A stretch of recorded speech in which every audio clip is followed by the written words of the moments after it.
That whole B-roll sequence you just saw was filmed on this. This is the iPhone 12 Pro. And if you're someone like me who loves shooting videos, who loves snapping photos, the ability to do that with just a click of your button like the iPhone provides is mind-boggling. You live for this camera array because every year Apple absolutely obliterates the envelope in terms of the quality that's possible from your smartphone. Now, I've been spending all weekend shooting with this bad boy and I've got some thoughts.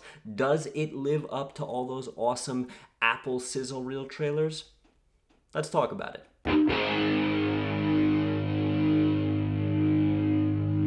What's going on, everybody? My name is Bobby Kowecki and welcome back to another video. If you're new here, hey, how are you? Nice to meet you.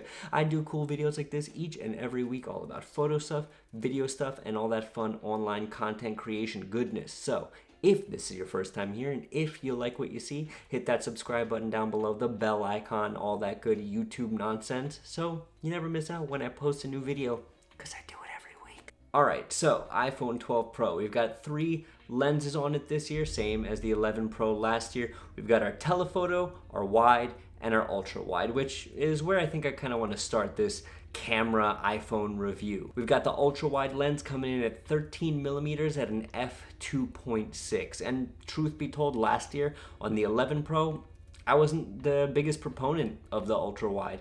Yeah, I used it. Yeah, it was cool. But personally, in terms of what I like to shoot, I found myself using the wide and the telephoto a little bit more. Love the portrait mode on them both. And yeah, it just didn't really work itself into my tool set that much. But after shooting with the ultra wide this weekend, going out and really trying my best to focus on the new features, the ultra wide included, I'm a believer. I'm loving it. So I was able to snap this really cool landscape shot and I'm super impressed with the quality out of here. Obviously, you're getting a really wide focal range. I was able to fit a lot of the landscape in the shot, get a lot of those trees, fine details as well. If I zoom in here, I'm retaining a lot of detail on the leaves and the trees, the stuff in the lake. It's not muddy, or at least not that muddy, right? In the corners, you do tend to lose a little bit of the quality there, but for an ultra-wide lens on a camera phone, I'm blown away, right? Loving the ultra-wide. The night mode is hit or miss on it. I think because it's not that fast of an aperture, it's a little bit muddier than the other two. I wasn't the biggest fan of the night mode on there. I think if maybe you put it on a tripod and it's not too dark, you can get some good shots out of it. It's just not personally something that I see myself using too much. But in terms of photos, in terms of landscape shots, loving it. Next up, we've got the wide lens, the lens I personally think I use the most, and I think the lens that most people find themselves using the most often as well. It's getting a bump in aperture this year. We're down to a 1.6, which is awesome, letting in a lot more light, helping with that natural depth of field that's not in portrait mode, and I'm capturing some great shots. We've got this shot here that I took on the bridge. If we zoom in again, great detail on the leaves, great detail on the grain of the wood, really nice fading bokeh. This isn't portrait mode, this is just regular. This is just regular camera mode, focusing on the leaf, the nice blurred background, like I said, with that new aperture as well. Also was able to shoot some great shots like this. I want to shoot a shot like this with some different colors, the blue in her flannel, as well as the really deep blacks in that little patch of water here. Nice highlights. Again, Apple's HDR knocks it out of the park. Every single year, Apple's HDR gets better. The HDR on your iPhone is what sets it apart the most from something like a DSLR. The way it takes multiple pictures at once and just puts them all into one photo with just a snap of the button. I could do that with my DSLR. It wouldn't be that hard, but it'd be a little bit tedious when compared to just a snap of the button.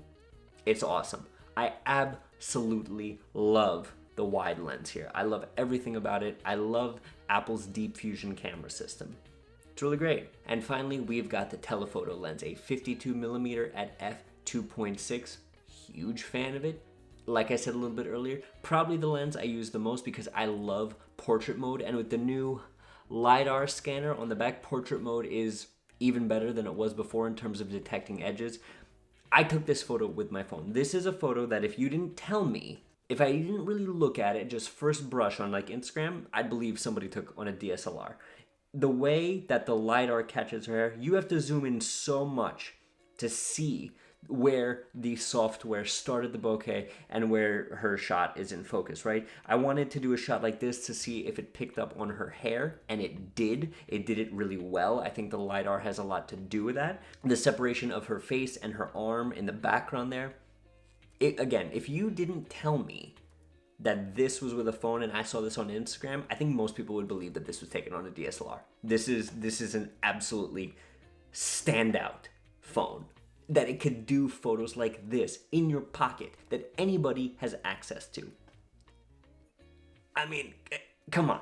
Come on. Now, I touched on it a little bit before, but night mode is now available in portrait mode. They kind of push those two together. Good, not great. Good, not great is what I will say about it. The night mode part of it is awesome. The LiDAR definitely helps find the subject in terms of the autofocus, but if we take a photo like this, this is without night mode with just ambient light, and this is with night mode in portrait mode, right? Definitely brighter. The night mode is spot on, but it's a little bit muddy. It's not my favorite. I would definitely want to test it a little bit more in terms of still dark, but not as dark in terms of what I can get out of it, right? So in terms of the portrait mode with night mode, good, not great. I like it.